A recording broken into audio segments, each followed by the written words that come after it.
Hola, ¿qué tal? Espero que estén muy bien. Vamos a continuar con la lectura de este fascinante libro, El río viviente, de Isaac Asimov. En este capítulo, el número 2, titulado La matriz acuosa, vamos a revisar qué va a decirnos el maestro con respecto a el torrente sanguíneo, ¿no? La matriz acuosa de nuestro cuerpo. Sin más, vamos a darle lectura. El agua es el común denominador general de la vida. Las reacciones químicas que tienen lugar en los tejidos vivos ocurren entre moléculas que están flotando en agua o que están colocadas a lo largo de una membrana bañada por agua. Con frecuencia, tales reacciones involucran a las propias moléculas de agua. Esto no debe sorprendernos.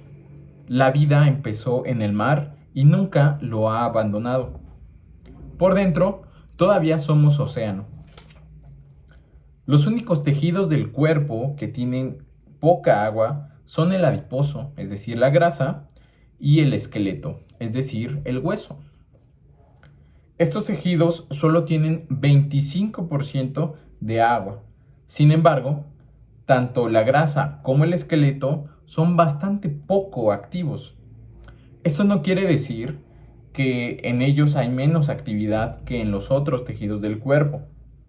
En el tráfico furioso de la química vital, la grasa y el hueso representan calles relativamente tranquilas. Imaginémoslo así. La sangre parece encontrarse en el extremo opuesto. Además, como es líquida, podría suponerse que contiene más agua que los demás tejidos. En realidad, esto no es estrictamente cierto. Dejando a un lado el tejido adiposo y el esqueleto, las demás partes del cuerpo tienen entre 70 y 85% de agua. La sangre tiene poco más agua que el promedio, 80%. El corazón y los riñones también tienen 80% de agua y estos son tejidos sólidos. Realmente, el tejido más acuoso en el cuerpo es uno sólido, la sustancia gris del cerebro. 85% de ella es agua. Sin embargo, la sustancia gris es sólida y la sangre es líquida. A pesar de su alto contenido en agua, la sustancia gris del cerebro está formada por células adosadas unas a otras y mantenidas fijas en su lugar. La sangre también tiene células, pero estas no están pegadas unas a otras, sino que flotan libremente en el líquido separadas.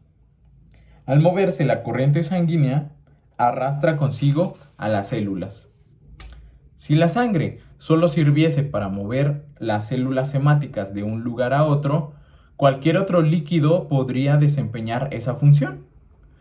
Si la vida se hubiese desarrollado en un océano constituido por otro líquido en lugar de agua, en el supuesto de que tal cosa fuera posible, ese líquido estaría llenando las funciones del agua con igual eficacia.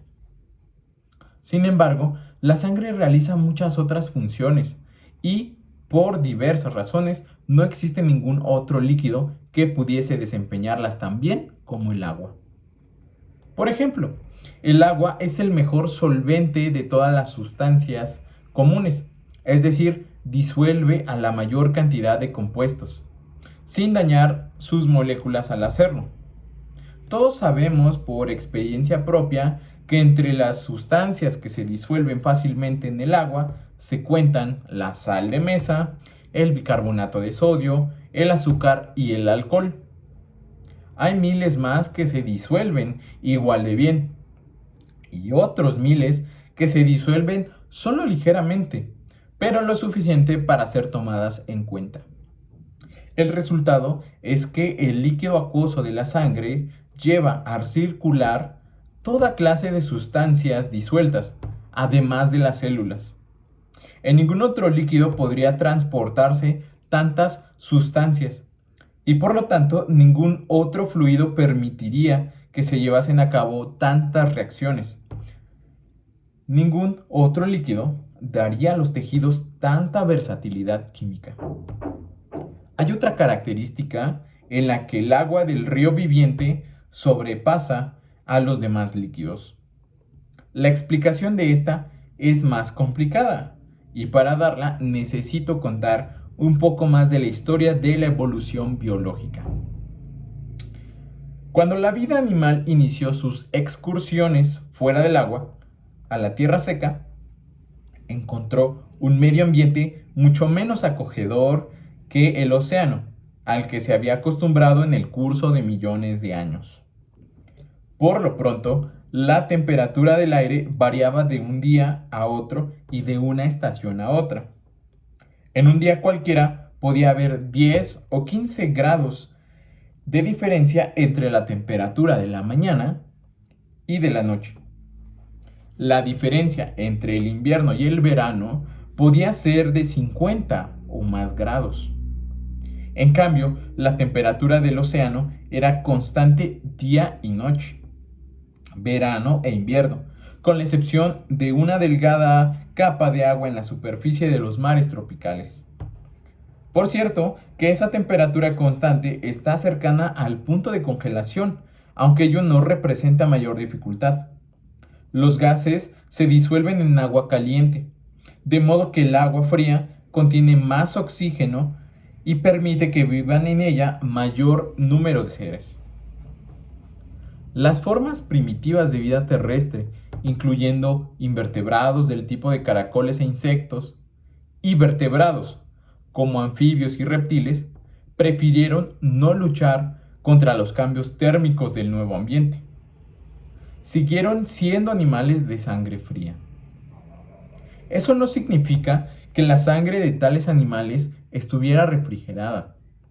Simplemente quiere decir que sus cuerpos adquieren aproximadamente la misma temperatura que el aire que los rodea. Puesto que la temperatura del aire solo es mayor de 37 grados, que es la de nuestros cuerpos, durante algunas horas de unos pocos días al año, la temperatura de los animales de sangre fría es casi siempre menor que la nuestra. Comparados con nosotros, esos animales tienen en efecto la sangre fría. El tener la sangre fría tiene sus desventajas. Si la temperatura del medio desciende a menos del punto de congelación del agua, la del animal baja al mismo nivel, y si el agua de su cuerpo se congela, el animal muere.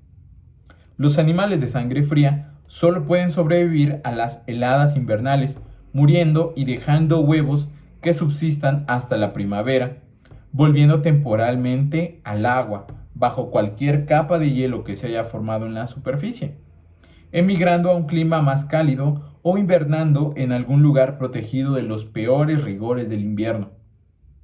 El océano nunca se congela, excepto una capa superficial de las regiones polares, de modo que las criaturas marinas no sufren ese problema. Aún más, las reacciones químicas se aceleran a medida que la temperatura es más alta.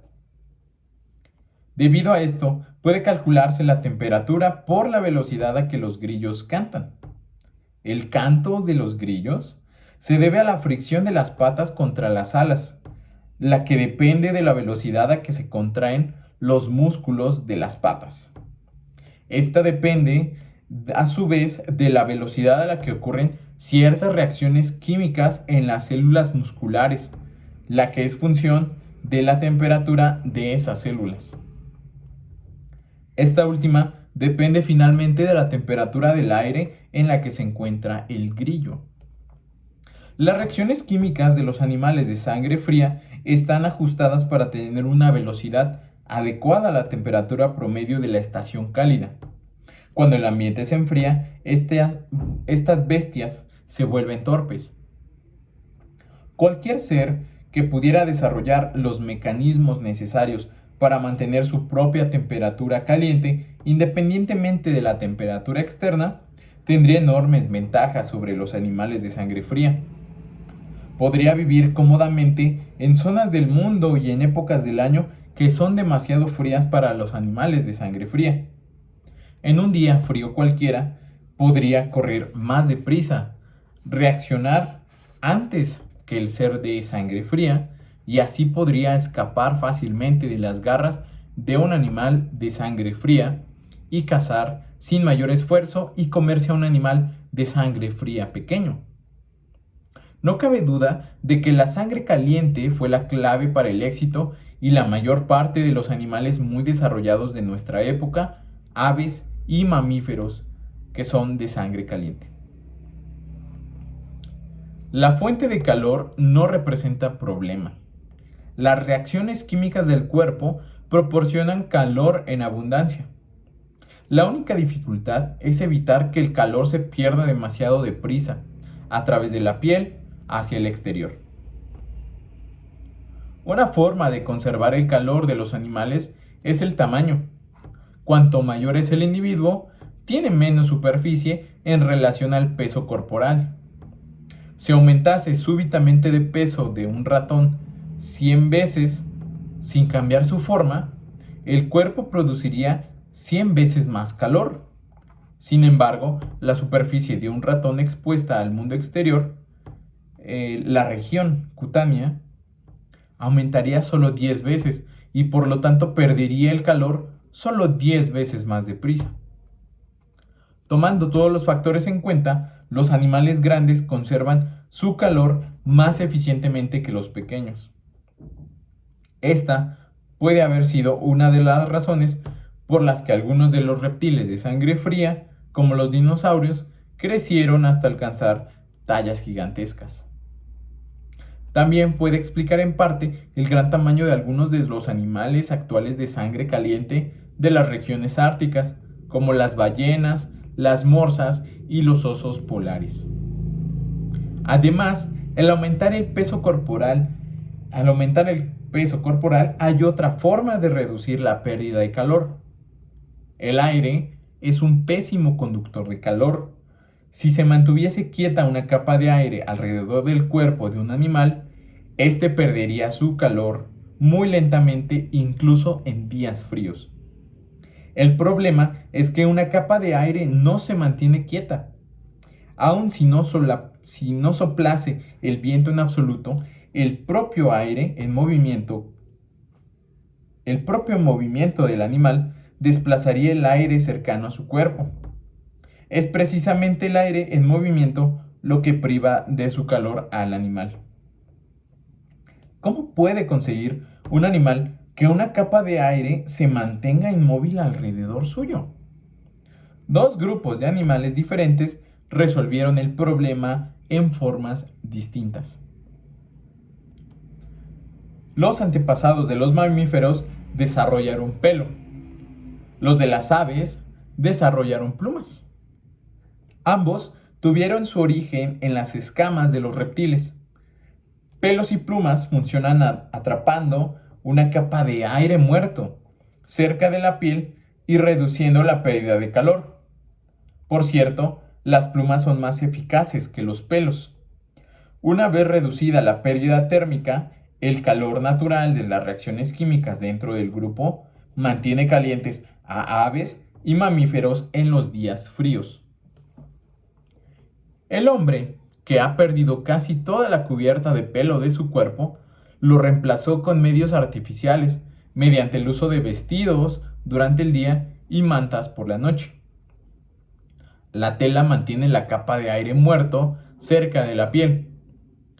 Las ballenas, que también perdieron el pelo y además la piel, regresaron al frío océano, han desarrollado inmediatamente debajo de la piel. El hombre, que ha perdido casi toda la cubierta de pelo de su cuerpo, lo reemplazó con medios artificiales mediante el uso de vestidos durante el día y mantas por la noche. La tela mantiene una capa de aire muerto cerca de la piel. Las ballenas, que también perdieron el pelo y además regresaron al frío océano, han desarrollado inmediatamente debajo de la piel una capa de grasa, el llamado unto de muchos centímetros de grosor. La grasa también es un buen aislante térmico. Al reducirse la pérdida de calor, surge el problema opuesto. En días calientes se puede acumular demasiado calor, o bien, durante periodos de gran actividad, las reacciones químicas se aceleran y producen cantidades de calor anormalmente elevadas, de modo que también puede acumularse mucho calor en el cuerpo. Por lo tanto, los animales de sangre caliente que ya sabían conservar el calor, debían aprender a sí mismo a deshacerse de él cuando las circunstancias así lo requiriesen. Los hombres, por ejemplo, poseemos glándulas sudoríparas en la superficie cutánea que contienen descarga de agua, en donde el agua se evapora convirtiéndose en gas o vapor. El vapor de agua mantiene más energía que el agua líquida a la misma temperatura. Por lo tanto, para que el sudor líquido se convierta en vapor, se necesita suministrar calor, que es la forma más común de energía. El calor necesario se toma de donde está más fácilmente disponible, es decir, de la piel con la que el sudor está en contacto. En otras palabras, la evaporación del sudor enfría la piel. En días fríos se suda menos y el enfriamiento es menor que en días cálidos o cuando se realiza una gran actividad física. La perspiración es una especie de sistema de aire acondicionado. La capacidad de sudar permite al hombre tolerar por un rato temperaturas lo bastante altas para hacer hervir el agua. Si se mantiene el aire abrasador perfectamente seco, el sudor se formará y se evaporará lo bastante deprisa para extraer calor del cuerpo más rápidamente de lo que el aire caliente transfiere calor. El valor del sistema de aire acondicionado se nos manifiesta claramente cuando está sobrecargado. En ocasiones en actividad excesiva se puede producir más calor del que se puede perder por perspiración. El sudor se produce más deprisa de lo que puede evaporarse y pueden recogerse gotas visibles de él sobre la piel. O bien, el clima puede ser cálido y húmedo, de modo que la evaporación se entorpece hasta el grado de que se ven gotas de sudor, aunque permanezcamos inmóviles. En cualquier caso, el fracaso de nuestro sistema de aire acondicionado nos hace sentir muy incómodos. La sangre participa en otro método para regular la temperatura del cuerpo. Las partes del cuerpo que son especialmente activas desde el punto de vista químico tienden a tener una temperatura más alta que el resto frío. Las partes que están cerca del aire ambiente, generalmente frío, tienden a tener temperaturas más bajas que el resto del cuerpo. Al circular, la sangre es la que iguala estas diferencias de temperatura. Absorbe calor cuando pasa a través de los órganos activos, como el hígado, y lo libera cuando pasa por tejidos más fríos, como la piel. De esa forma, la sangre enfría al hígado y calienta la piel. En días cálidos, el cuerpo pierde calor lentamente hacia el aire caliente que le rodea. El cuerpo compensa esa lentitud dilatando los pequeños vasos sanguíneos de la piel. Esa vasodilatación la consigue relajando los diminutos músculos de las paredes de los vasos sanguíneos. Cuando están dilatados, los vasos contienen más sangre, de modo que más de esta queda expuesta al aire y la pérdida de calor corporal es mayor. Esto ayuda a compensar el hecho de que el calor se pierda más lentamente. Tal es la razón por la que la cara se enciende en un día caliente y cuando se ha realizado un trabajo o ejercicio extenuante y los músculos han producido más calor del normal. Por otra parte, cuando la temperatura ambiente es más fría de lo habitual, la velocidad a la que se pierde calor del cuerpo aumenta y el cuerpo debe compensarlo. Una manera de hacerlo es apretar los músculos de los pequeños vasos y reducir su calibre. Esa vasoconstricción expulsa la sangre de la piel y menos calor queda disponible para ser eliminado al aire exterior. Por esta razón, uno se pone azul de frío. El frío también hace temblar, de modo que se produce más calor merced a la mayor actividad muscular. Y se pone la carne de gallina en un intento del cuerpo por elevar los pequeños e ineficaces pelos, en un esfuerzo de atrapar una capa más gruesa de aire muerto. ¿Cuál es el papel del agua en la regulación de la temperatura? ¿Que llevan a cabo la sudación y la sangre? ¿Cuál es el papel del agua en la regulación de la temperatura que llevan a cabo la sudoración y la sangre? Para responder, consideremos que el calor que pueden acumular ciertas sustancias. Supóngase que tenemos medio litro de agua a 100 grados centígrados, es decir, a la temperatura de ebullición. Supóngase también que tenemos medio litro de alcohol etílico a 0 grados centígrados, o sea, a la temperatura de congelación del agua. Ahora mezclamos el agua caliente y el alcohol frío, suponiendo que se toman las precauciones necesarias para evitar la pérdida de calor de ambos líquidos por evaporación en el curso de la operación. El resultado es 1 litro de la mezcla de alcohol y agua a una temperatura intermedia. El sentido común nos indica que la temperatura de la mezcla debía ser el promedio de las del alcohol y las del agua, es decir, 50 grados centígrados. Sin embargo, en este caso, como en muchos otros, el sentido común falla. Se necesita más calor para elevar la temperatura del agua que la del alcohol. Además, al reducirse la temperatura del agua, se libera más calor que el producido al enfriarse el alcohol. La cantidad de calor que se desprende del agua al enfriarse es 35 grados. Es bastante para calentar el alcohol 65 grados. Se necesita una caloría para elevar la temperatura de 1 centímetro cúbico de agua de 1 grado Celsius. La cantidad exacta de calorías varía un poco según la temperatura inicial del agua, pero para los fines de este ejemplo no nos preocuparemos por eso. A la temperatura del cuerpo solo se necesitan 0.61 calorías para calentar 1 centímetro cúbico del alcohol etílico en 1 grado Celsius y solo 0.47 calorías para hacer lo mismo con igual cantidad de aceite de olivo. Algunos sólidos comunes acumulan aún menos calor que el aceite de olivo.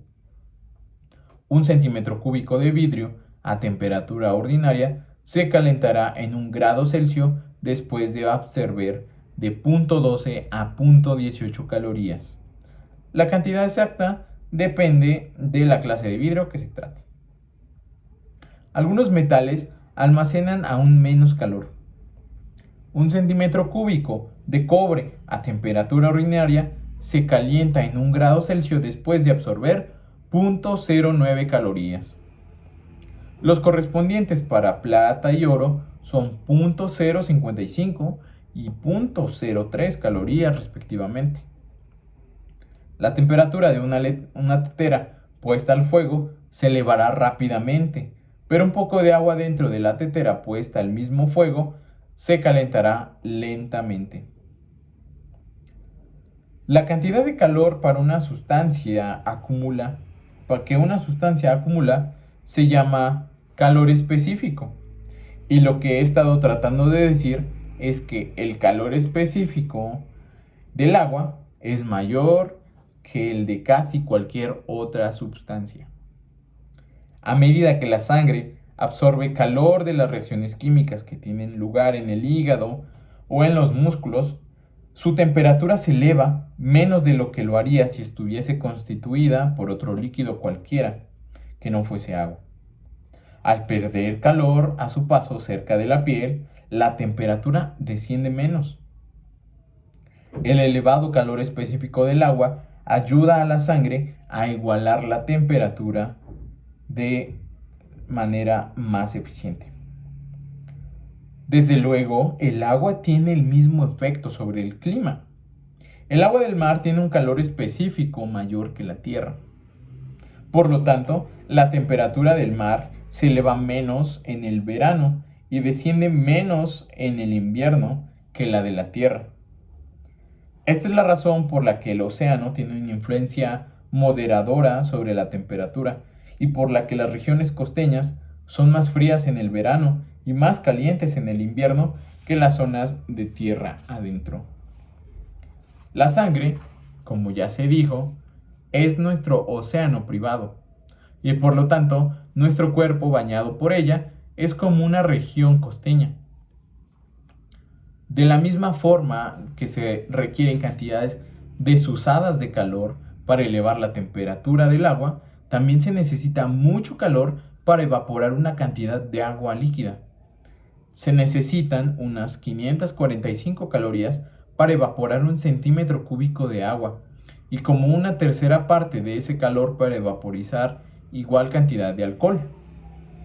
Los químicos expresan lo anterior diciendo que el agua tiene un calor latente de evaporación mayor que el de casi cualquier otra sustancia.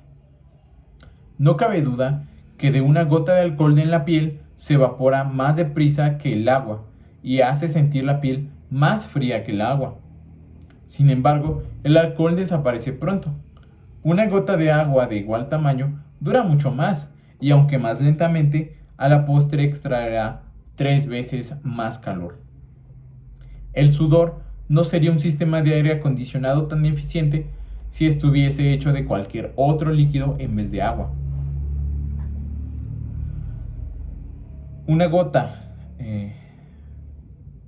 Cuando al principio del capítulo mencioné que había otra forma en la que el agua era especialmente adecuada para las necesidades vitales, estaba pensando en los elevados calores específico y latente de evaporación de ese líquido. Y pues hasta aquí nuestra lectura de El río viviente. Me gustaría saber qué les pareció. A mí personalmente me ha dejado una perspectiva cada vez más impresionante de la función del agua en el cuerpo.